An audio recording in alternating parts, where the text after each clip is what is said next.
शिवसंग्रामचे संस्थापक विनायक मेटे यांचा आज स्मृतिदिन आहे। या निमित्ताने मेटे यांच्या पत्नी ज्योती मेटे यांनी कार्यकर्त्यांसह मेटे यांच्या समाधीस्थळी जात अभिवादन केले। तर यावेळी ज्योती मेटे भावुक झाल्याचे पाहायला मिळाले। त्यांनी सध्या समाजातील वातावरणावर देखील भाष्य केले। राज्यभरात मराठा समाजाच्या आरक्षणाचा जो लढा सुरू आहे आणि सध्याच्या परिस्थितीत बीडमध्ये निर्माण झालेला सामाजिक दुभंग फार गंभीर आहे। या सामाजिक दुभंगाच्या पार्श्वभूमीवर विनायक मेटे यांची अनुपस्थिती प्रकर्षाने जाणवत असल्याचे ज्योती मेटे म्हणाल्या।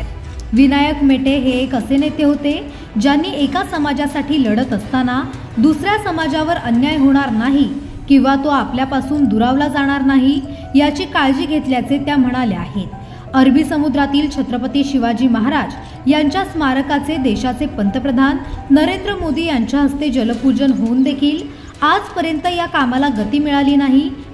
त्यामुळे विनायकराव मेटे यांचे अधुरं राहिलेलं स्वप्न पूर्ण करण्याची जबाबदारी जशी शिवसंग्रामची आहे तसेच राज्यातील शासनकर्त्यांची देखील आहे।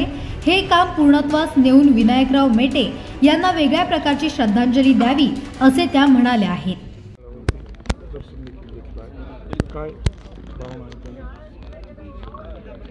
खरं तर 14 ऑगस्ट 2022 हा आमच्या सगळ्यांच्याच आयुष्यातला काळा दिवस आहे।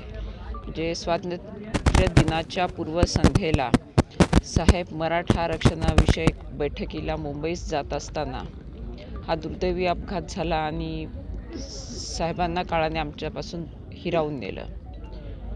परंतु ज्या बैठकीसाठी साहेब जात होते त्या मराठा समाजाच्या आजही प्रलंबित असणाऱ्या मागण्या आणि साहेबांनी हयात ज्या गोष्टीचा पाठपुरावा केला ते म्हणजे जगाचं आराध्य दैवत असणाऱ्या छत्रपती शिवाजी महाराजांचं अरबी समुद्रातलं स्मारक, ज्याचं जलपूजन देशाच्या पंतप्रधानांच्या हस्ते पार पडूनही आजपर्यंत या स्मारकाला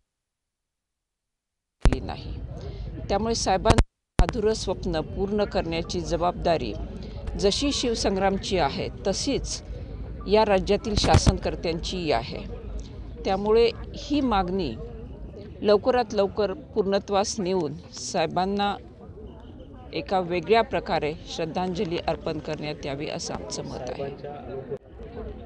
साहेबांच्या अनुपस्थितीमध्ये आज महाराष्ट्र कसा पाहतो? खरं तर साहेबांच्या अनुपस्थितीमध्ये म्हणजे गेली काही महिने मराठा समाजाच्या आरक्षणाचा जो लढा आपण अनुभवतो आहोत आणि त्याच्यानंतर काही प्रमाणामध्ये किमान बीड जिल्ह्यात तरी निर्माण झालेला हा सामाजिक दुभंग खूप गंभीर आहे आणि साहेबांच्या अनुपस्थितीमध्ये किंवा या सामाजिक दुभंगाच्या पार्श्वभूमीवर साहेबांची अनुपस्थिती प्रकर्षाने जाणवते। हा असा लोकनेता होता की ज्यांनी एका समाजासाठी लढत असताना कुठल्याही परिस्थितीमध्ये दुसऱ्या समाजावर अन्याय होणार नाही किंवा तो आपल्यापासून दुरावणार नाही याची आटोकाट काळजी घेतलेली होती।